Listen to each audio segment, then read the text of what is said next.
Hey, beloved, welcome to another chapter of the book of Sean. Thank you for tuning in tonight. It's good to have you. We have an interesting show for you, something that we've never done. And all the times that we've been on the air and all the time that I've been doing this show, we've never done this. And tonight, we're going to do it together, people. We're going to have most of the show where we do Ask Dr. Sean. Boatload of questions have come in. Normally when we do the show, I don't have a chance to get to most of them because we have a guest or we have topics that I want to cover. But we've decided to dedicate today to your questions, to all of the wonderful questions that you guys send in, the questions for which I'm always grateful and appreciative of. And tonight we get to tackle them all. So let's do some Ask Dr. Sean. Come on, Hailey. All right. So let's take a look at this video. Let's check it out.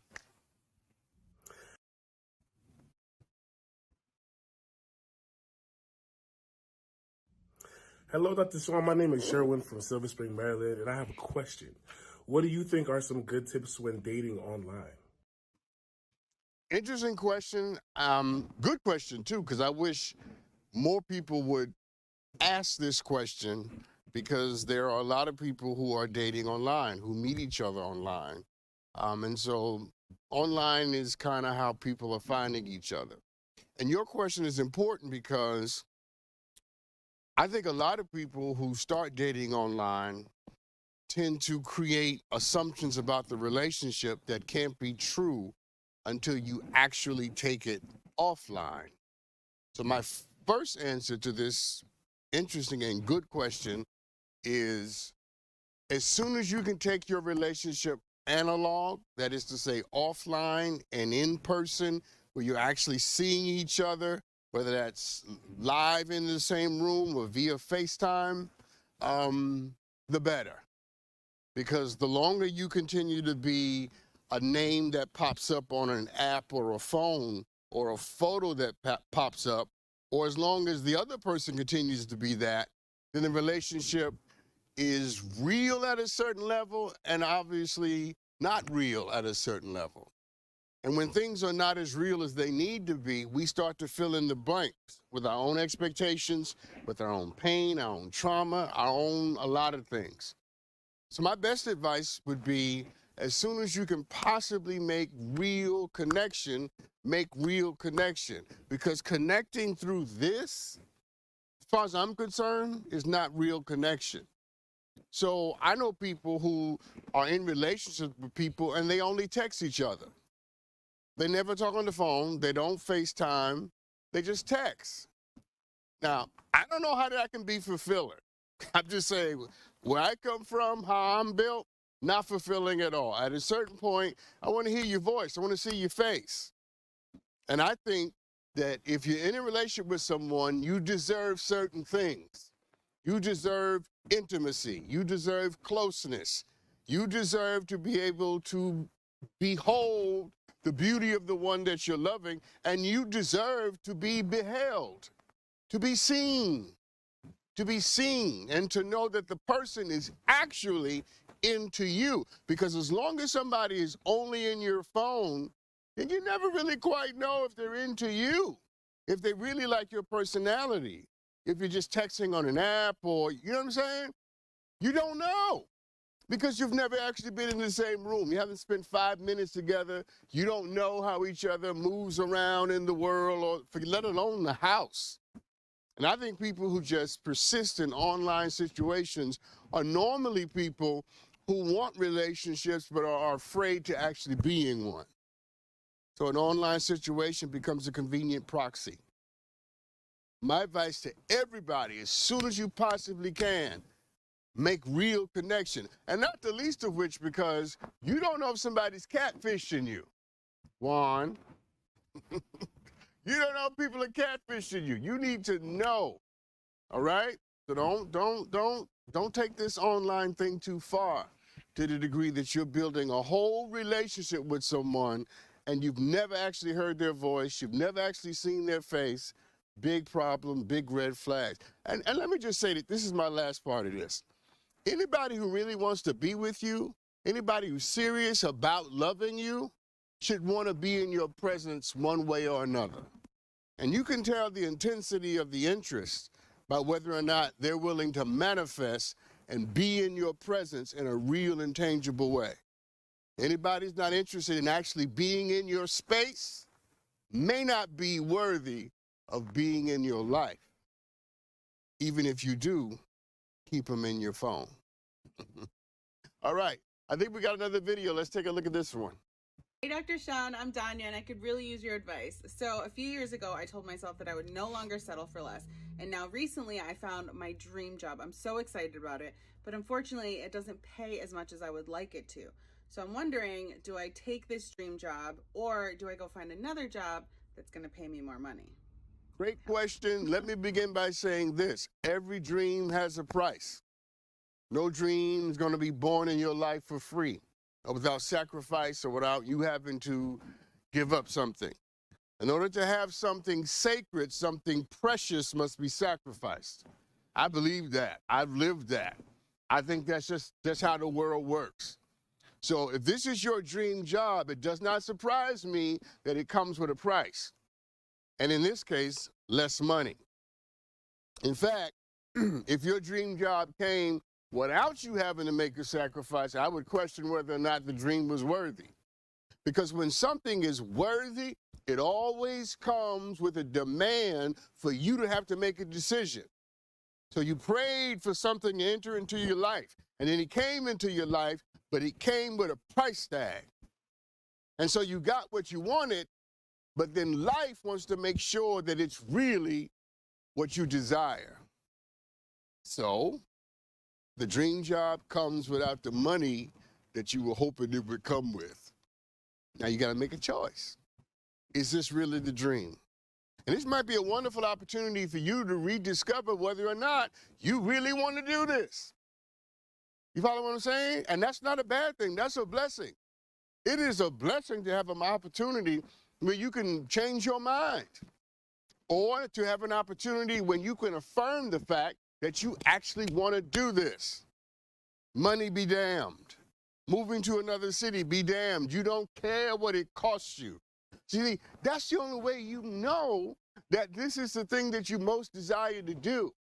When you have to put your shoulder to the wheel of the future and push and make certain decisions and sacrifice that most people would not be willing to make. And they would not be willing to make the same decisions that you're willing to make because it's not their dream. I'm not sad that this has come with a complication and a difficulty. I'm happy about it. And you should embrace this as the opportunity for you to either change your mind and free yourself of something that's not meant for you to do, or for you to reaffirm what it is you desire. And if this is still the thing that you most want to do, then you got to make a decision about doing it, irregardless or irrespective to the money you might make doing it. You see, if it was my dream job, the thing that I desired to do since I was whenever, I'd find a way to pay those bills. But I would never say no to the thing that I've been waiting to do for 20 years.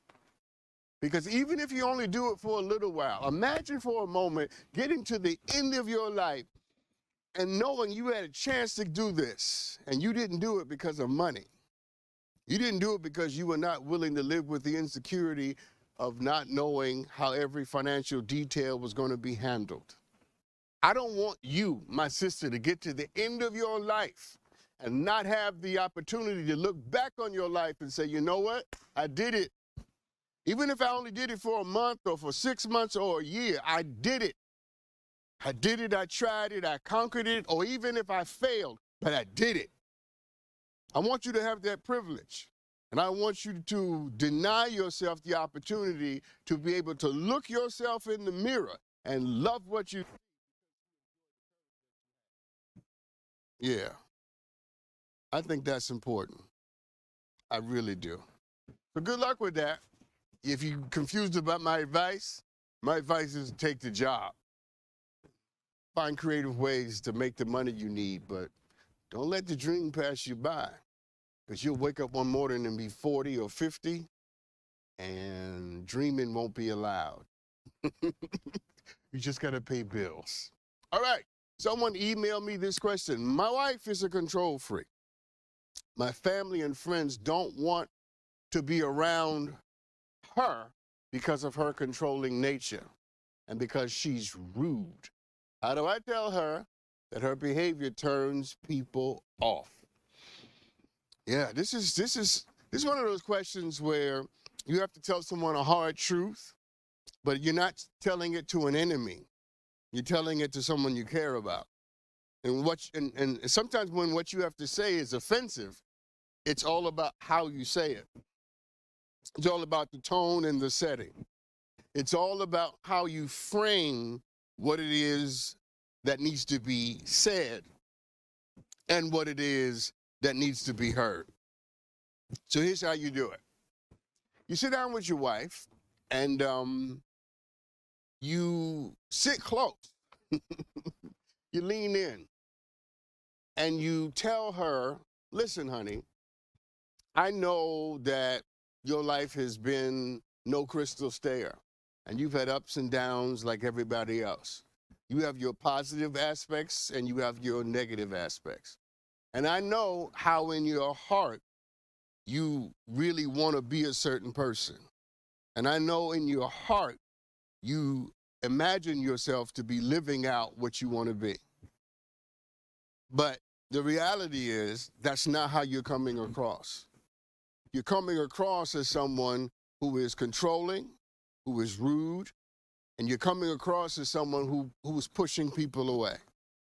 That may not be who you are, but it certainly happens to be how people are experiencing you. And regrettably, I'm one of those people. What I want to know is that truly the representation that you want to make for yourself, both in this marriage and in our community and in our family? And then you let her talk. Because you need to know if this rude, controlling person is the person she most wants to be. Or is she able to realize that she's coming across in a way that doesn't represent who she perceives herself to be showing the rest of the world? You see, if she gets defensive, as most people are prone to do, then your responsibility in that moment is to simply say to her, I'm not attacking you, I'm not accusing you, I'm telling you what my experience of you happens to be. I'm not telling you who you are, I'm not telling you what you intend or what you mean to do. I'm simply telling you how we interact and what I take away from those interactions. And not just me, our friends and our family also have the same conclusion. And I'm asking you, are those the conclusions you want us to have? You see how I did that? Because when people get defensive, they make it about defending themselves. And the challenge of the person on the other side of that conversation is to say to them, this isn't about you defending yourself. This is about you deciding whether or not your behavior and the consequences of that behavior line up together. Now, if your wife says that that's exactly who I am a controlling freak, and I am rude by nature, that's exactly what I want to do, well, that's a whole nother scenario, and that's a whole nother question you probably need to send me. But if she says that's not who I want to be, and that's not how I'm trying to come across, then that begins a conversation about how to change it. And that also probably should begin her journey into some kind of therapeutic process to figure out why it is she's coming across that way. What's going on in her that has disempowered her to misrepresent herself so fabulously? You see, this could really be a chance for you to discover who she is. And your response to what she says can be a chance for you to discover who you are, as the both of you discover what this marriage is really all about. Because one of the things you're going to have to ask yourself is, what was it about you that allowed you to marry a controlling and rude person? What was it about you? What was broken in you that rudeness and manipulation didn't turn you off? And that's a question you're going to have to answer. In as much as she's going to have to figure out how she's manifesting, you're going to have to figure out why you were attracted to these negative traits. But the conversation begins just the way I laid it out for you. And after that, the work. The work. Good luck with that.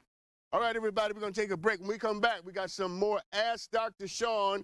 We got some crazy questions coming up. Some good ones about sex. We're going to talk about sex right after this. Welcome back, everybody.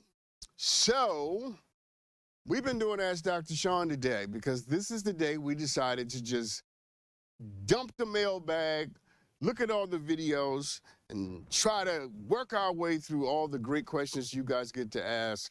And so I'm finally getting around to answering a lot of these questions, okay? Let's do some Ask Dr. Sean, okay? So this video was sent in by Dominique. Let's take a look at it.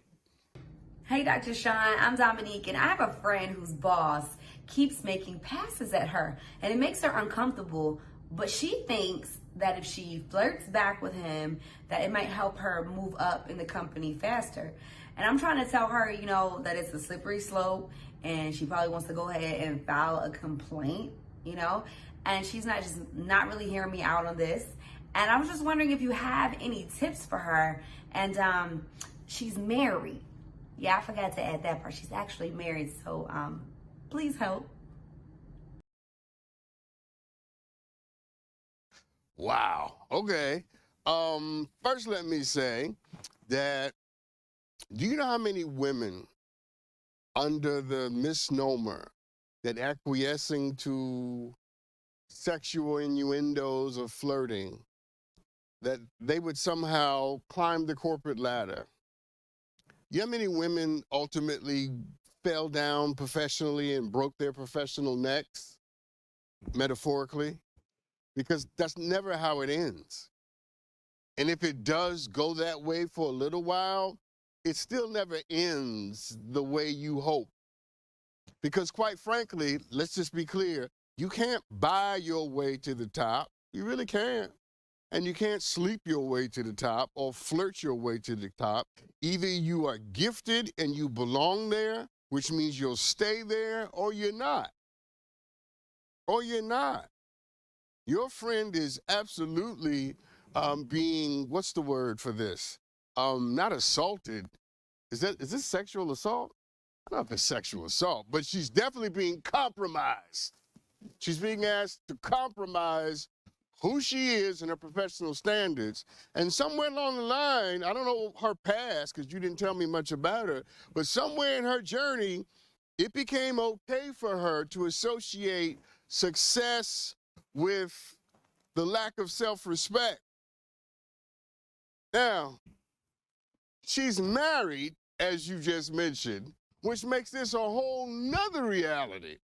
Because if your friend had the kind of moral compass that she should have, her immediate reaction should be to be repulsed by this. She should be absolutely turned off by all of these shenanigans and foolishness. But the fact that she's not is concerning to me about her moral center. Because she's a married woman who just on those grounds should know better, but she's also a professional who should know at this stage of life in 2023, as a woman, you don't have to put up with that. This is not 1950, 1947. You don't have to put up with that. I want everybody watching me to hear me. You don't have to put up with the crap that you had to put up with in the 60s and 70s and 80s and 90s. Those days are over. You stand up for yourself. And this whole notion that she's going to trust her future to somebody who would disrespect her marriage and have no integrity about maintaining a sense of professionalism is absolutely crazy. There's no logic to what she's doing. You're going to trust your professional future to somebody who's already sure. See, here it is. Anybody who will sin with you will sin against you. Teach, Dr. Sean. I'm trying to tell you, anybody who will sin with you will sin against you before it's all over. She can't trust this man. This man cannot be trusted. He's already shown he has no integrity, no character. And now she believes he's going to take her up the ladder. He's going to promote her, put her in positions to do well. No. What she needs to understand is that when she goes to report him, whatever vitriol, whatever repercussion he's going to imply or implore or, put against her, was going to happen anyway. And the truth of the matter is, the way she protects herself is to report it. Because anything he does as a matter of consequence to her reporting it, she's protected from that because it's public, it's known, and he can't be vengeful. When she reports it, she actually takes her power back. You need to tell your friend to have some integrity, have a sense of decency, and to not trust, and to not be so silly that she would trust the wolf to be kind enough to protect the sheep, or in this case, to promote the sheep. Not going to happen. What I would say to my friend is, if you don't tell, I will. Anyway, Lord have mercy. Let's take a look at this next video. Hi, Dr. Sean. My name is Dr. Janelle Christine Simmons. That's a doctor in educational leadership, not a medical doctor. I am from New York, specifically Flushing, New York, and I do have a question. As a born-again Christian with a Jewish heritage who was raised in the Moravian Church and became a Pentecostal Christian, do you think that it's possible to be in union with a Jewish man who newly came to the faith of Christ? Do you think we would be unequally yoked? Please do give me your response. Thank you so much for taking my question, and I look forward to hearing what you have to say on this topic.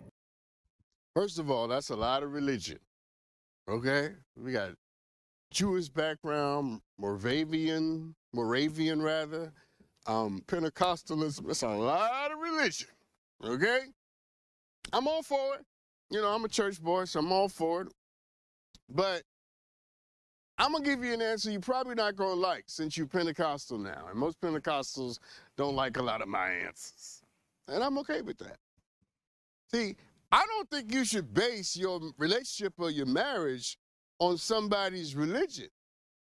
I think you should base your relationship on how they treat you and how they feel about themselves and how they manifest and show up in the world. It doesn't mean you shouldn't have a conversation about religion. Of course you should, especially if you are of different religions. You should have that conversation to decide how the two of you are going to respect each other's religious boundaries. There are certain things I'm not going to ask you to do, certain things you shouldn't ask me to do, because I don't believe that, and you don't believe this. But we base our relationship on the love that we have for each other in the house. Now, it'd be one thing if you were married or dating an atheist, somebody doesn't even believe in the God that you believe in. But if you're loving or dating or married to someone who just understands God a different way, then I don't know what's the big deal. You both have a God consciousness. You both respect God, but you both come out of different traditions. But your marriage is about how you treat, love, value, honor, and respect each other.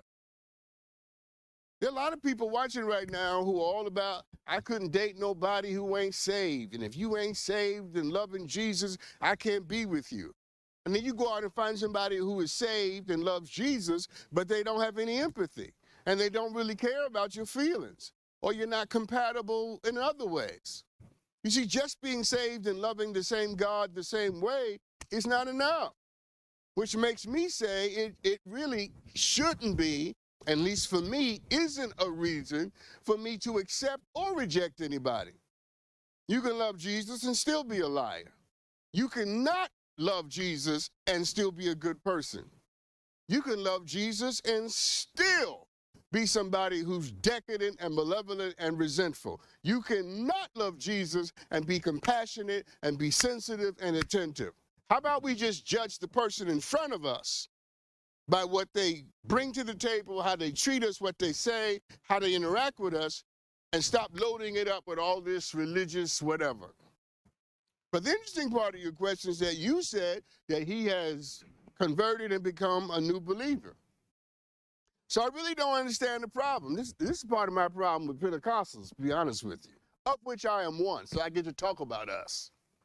Is that we think that when you saved, sanctified, filled with the Holy Ghost, it's a mighty burning fire, and you speaking in tongues and loving Jesus, your question implies that somehow it's hard to love somebody who just came to deliverance, who just came to salvation. Why is that hard? I don't understand what the complexity is. You love Jesus, you do your thing in the church, all that, and this person has become a new believer, and though this person is new in the faith, there was a time when you were new in the faith. Who loved you when you were new in the faith? I don't, you know, my producers, we should do a love show. And one of the questions my producer would always put in the show that I never asked, if you go back and watch, I never asked anybody, I think I may have asked once, is about being unequally yoked. Because it's such a ridiculous concept. It's a ridiculous concept. You're looking for somebody with whom you're equally yoked. What does that even mean? What does it mean to be equally yoked with someone?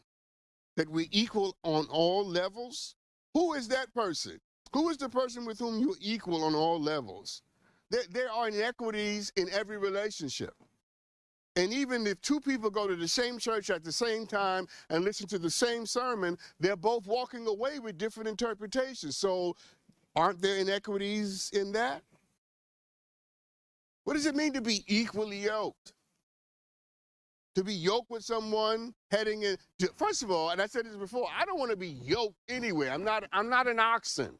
I'm not a cow. Don't yoke me. I'm not interested in that. I'm not interested in having somebody who you know what a yoke is? A yoke is the thing you put on the neck of a cow, two cows, and they got to go in the same direction. I don't want nobody with me because they got a yoke on them. I want somebody with me because they want to be there. I don't understand how we think that because we have more experience in something than someone else, that's grounds for us to only find difficulty and complexity. What if your job or your calling with all this salvation you have is to help him grow? I know a lot of people don't want to be in relationships anymore where they got to help people grow, but I got some bad news for you. Every relationship you have, every one of them, parental, child, love, on some level you are helping the other person grow. And to be honest with you, they're helping you, which is where I want to leave this question. The truth of the matter, you presume that him being new to the faith is a detriment and you being experienced in the faith is something good and noble, when the truth of the matter is he might be the blessing to you. Because sometimes when you're in something too long, you start to take it for granted and you start to turn it into something it wasn't supposed to be. Yeah.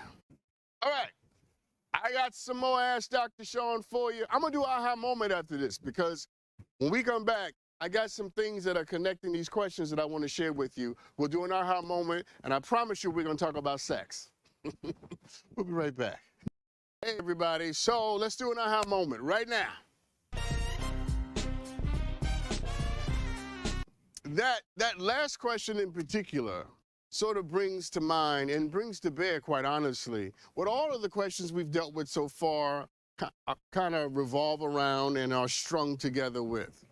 And that is when you don't know who you are, when you are not in touch with what grounds you and centers you, you often found yourself making decisions that have absolutely nothing to do with the real you.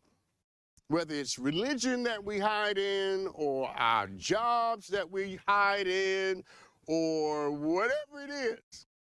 When you don't know who you are, either people take advantage of it, or we overcompensate rather, using external things to give us identity and validation that only truly is born of internal things.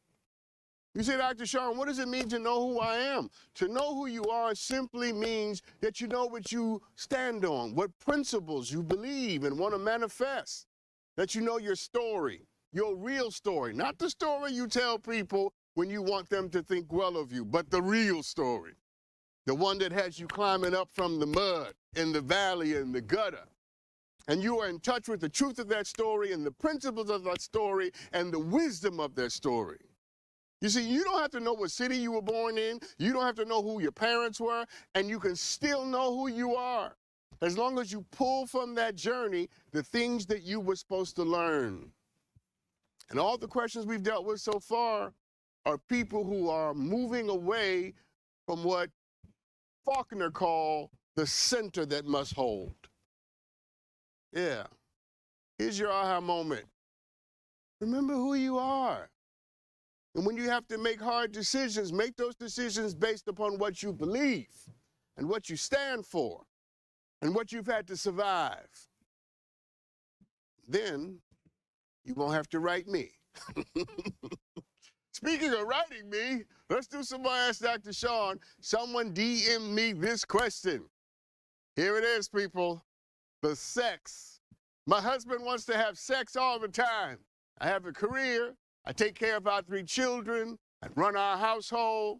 And I suggested that we schedule sex every other Saturday. Oh, Jesus. And he became angry and said sex should be spontaneous. How can we find a way to compromise? Well, listen, every other Saturday? You sure that's a good idea, every other Saturday? Now, of course, let me just be on your side for a second. It ain't good to want to have sex all the time. I mean, literally all the time. I get that people have to do other things in a career. Taking care of kids is an important part of what people have to do. But I don't think the compromise is every other Saturday, okay? And I'm going to tell you why. Because when men tell you that sex is important to them, and that they are very sexual beings, you should probably believe them. And you should probably try to make certain accommodations better than every other Saturday, because that's how you lose them. Because if he is very sexual, and as you put it, wants sex all the time, you better believe that he's going to be thinking about sex, he's going to be looking at sex, he's going to be wanting sex while you ain't giving him none until every other Saturday. And that's how all kinds of craziness gets invited into a relationship. Because here's a man who's told you I'm very sexual, right? And this is important to me. And here is a woman who has decided, for whatever reason, those legitimate, maybe some not, that sex is not as important to me. And I'm not saying it's okay for a man to cheat when he doesn't get sex. I'm not saying that at all. But what I am saying is that's a lot of the reason why men come to cheat. A lot of men cheat because sex is primal for them. It is a sublimely important part of the relationship. When a woman decides that she's not going to sort of meet and match that energy, what does he do with that energy? And even the man that has the most integrity and the most character, trust me, even the most honorable man, at some point, if he's very sexual, in the absence of sex, he's going to have a complicated conundrum moment. So how about you don't say every other Saturday?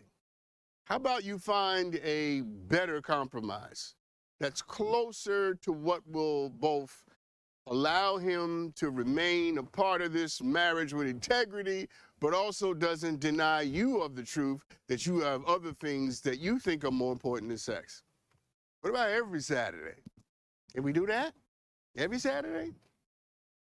because every other Saturday is going to get you in trouble. I have no other way to say this. Every other Saturday is a recipe for disaster. Okay? What about Wednesday and Saturday? That's good. Twice a week. And I know your husband says it should be spontaneous, but your husband needs to come into the real world too. Okay? You guys are busy people, it seems.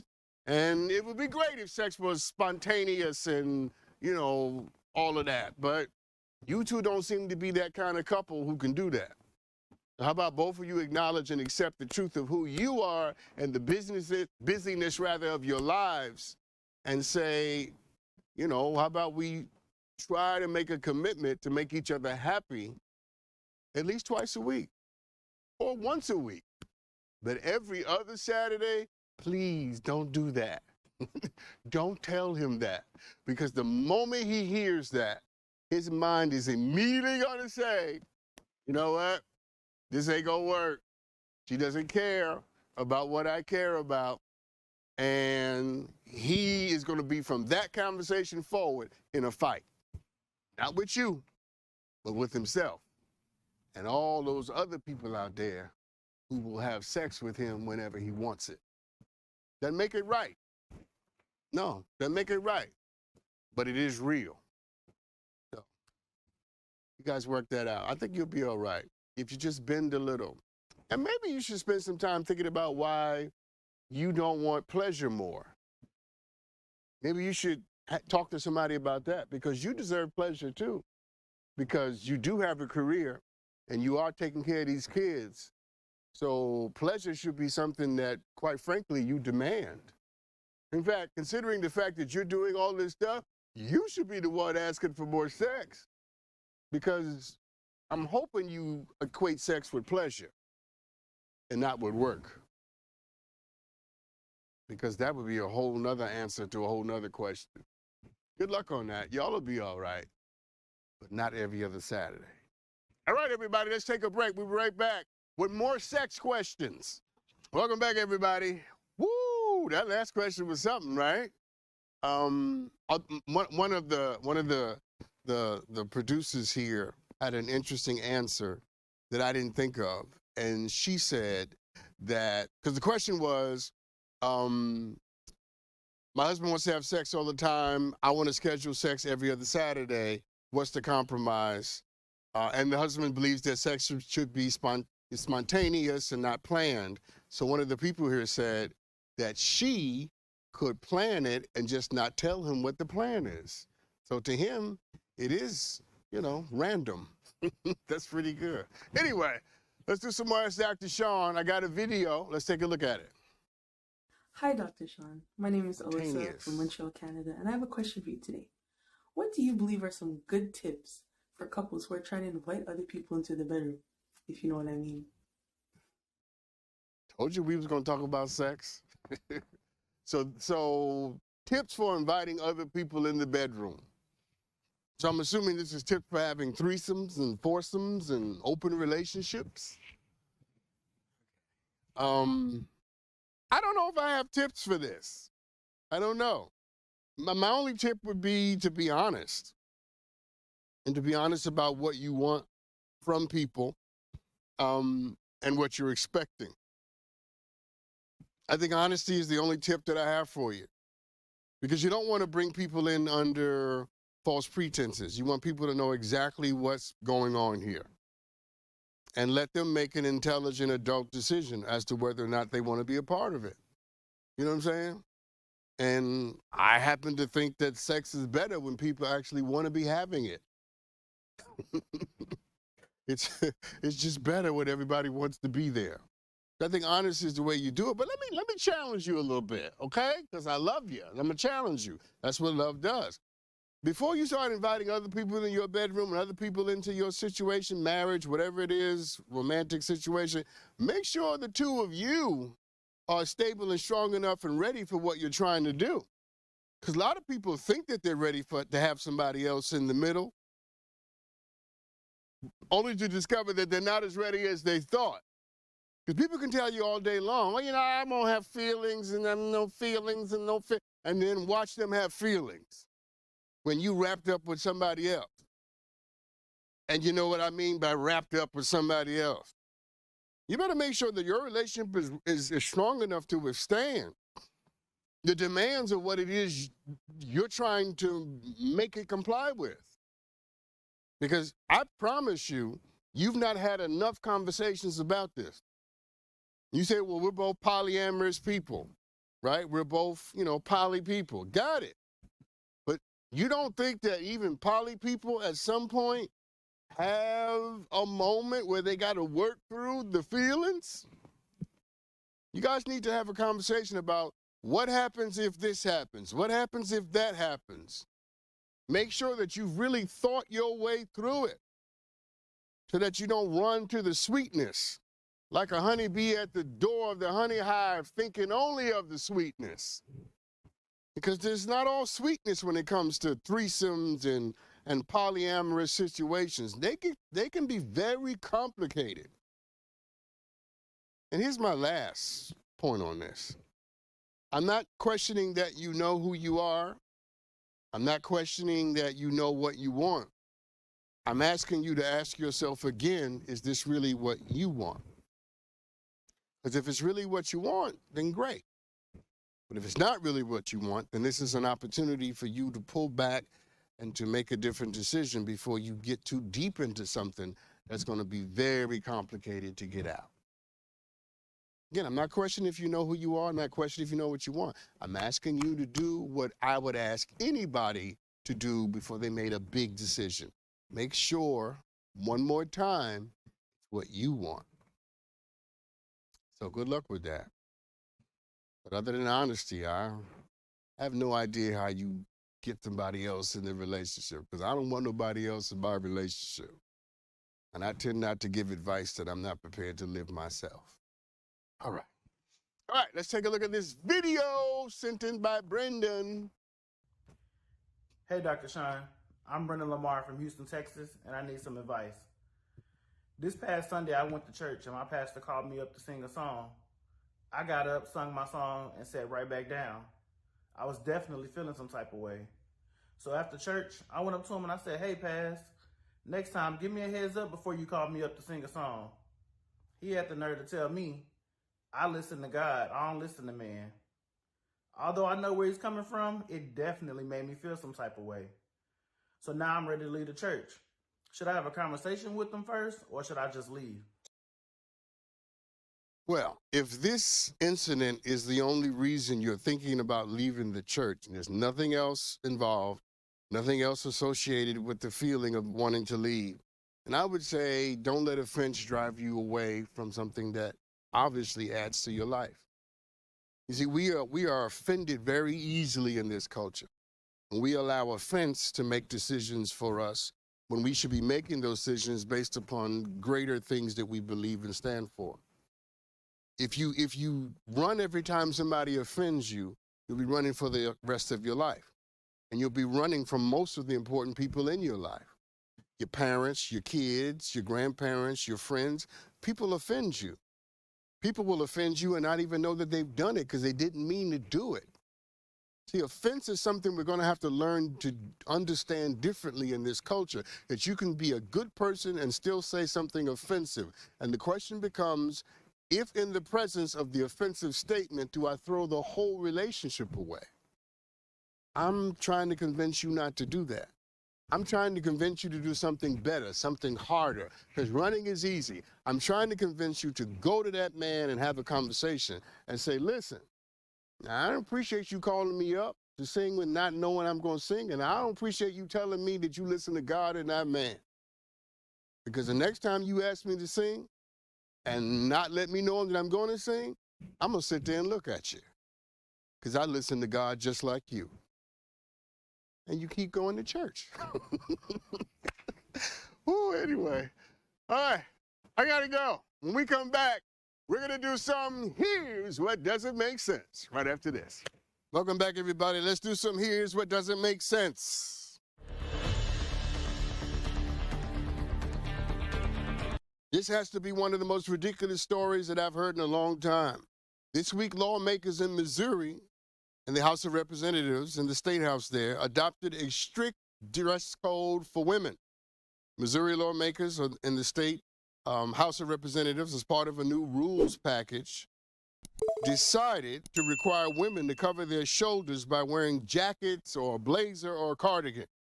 And before we get into the draconian nature of all of this, somebody needs to explain to me, what is it about a woman's arms and shoulders that happens to be offensive? What is it about a woman showing her arms and her shoulders that happens to be unprofessional? I don't understand it. Now, please notice that none of the rules package changed the dress code for men or imposed any new dress codes for what men might wear because, you know, we don't do that to men in this country. We only do it to women. And the new dress code only applies to women. Women got to cover up. Don't be showing your arms and your shoulders because I don't know. I'm not quite sure what arms and shoulders do, but don't be showing them. Now, how is this different from what Islamic countries do that make women cover up their whole bodies? And ironically, it's white Christian nationalists that run around worried about, you know, Islam and Sharia law. And yet, that's exactly what they're doing in Missouri. That's exactly what they're doing in this country, trying to decide what a woman has to wear, trying to decide what is professional, unprofessional for a woman. See, let me say this to you. I'm going to get in trouble for this. But this is some white people mess. This is what it is. This is some, let me be more specific. This is some straight Christian white people mess.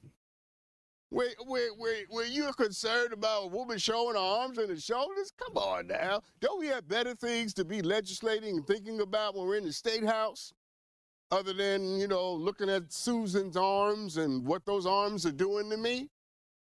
Why can't folks control themselves? Instead of controlling other people, why don't you control yourself? How about that? Republican Representative Ann Kelly was the woman who proposed this. This was proposed by a woman, which goes to show you that you can be a woman and still participate in the oppression of women. Much like you can be a black person and still participate in the oppression of black people. You see, I'm really happy to know that most Americans don't want to legislate what women wear. But there are, there's that segment of American crazy, which most of the time happens to be Christian, straight, and white, that think that their values should apply to everybody, which happens at the same time to be un-American. So Republicans always want to talk about how they are into small government. They don't want government in your life, but they're always trying to tell you what babies you can have, who you can marry, who you can sleep with, and now in Missouri, they want to tell women what they can wear. It doesn't sound like a small government to me. Let's move on. Talk about the NFL. We don't do a lot of sports stories here at the Book of Sean, but I thought this was interesting to note because currently the NFL, the National Football League, only has 2 black head coaches. 2 black head coaches, people. Mike Tomlin and Todd Bowles. A year ago, the NFL was looking for 9 coaches, but only one of those teams decided to hire a black person. And with the recent firing of Lovie Smith in Houston, the NFL is down to 2 black coaches. Now, the NFL is made of 32 teams. 60% of the people on those teams are black. And yet there are only 2 black coaches. And if you don't see why this is important, let me put it this way. Let's say you were working at a job and 60% of the people who were working on the job with you were black, but none of the people that managed you were black. What would you say about that job? Let's try it another way. Let's say you were a woman. You were working on a job as a woman, and 60% of the people who worked on the job with you were women, but none of the people that managed you were women. What would you say about that job? Well, that's what we should say about the NFL. Let's try it this way. You see, people who think that black men are athletic enough to play, but not smart enough to coach, are trafficking in something as old as America itself. The idea that white men are the only people who can lead sports teams and organizations happens to be the least talked about vestige of white supremacy. The idea that white men are cerebral, but black men are athletic, is an old white supremacist presupposition, and it completely permeates professional sports. Just listen to the sportscasters. You'll talk about how a white player is intelligent and smart. Look how crafty he is. And then they'll say about the black player who can jump or run, he's a freak. He's a beast. Why can't it take just as much of intelligence to jump and run as it does to, I don't know, pass? Great leadership has nothing to do with race. Either you're a good leader or you're not. And the NFL can't expect us to believe there are no black leaders in America that can lead their teams, because it ain't true. Anyway, thank you for tuning in tonight. Loved answering your questions, okay? We got to do this again. You guys have some great questions. I am absolutely excited to say we'll be back one more time this week. I'll see you then, okay? Y'all be good to each other. I love you. You too, Juan.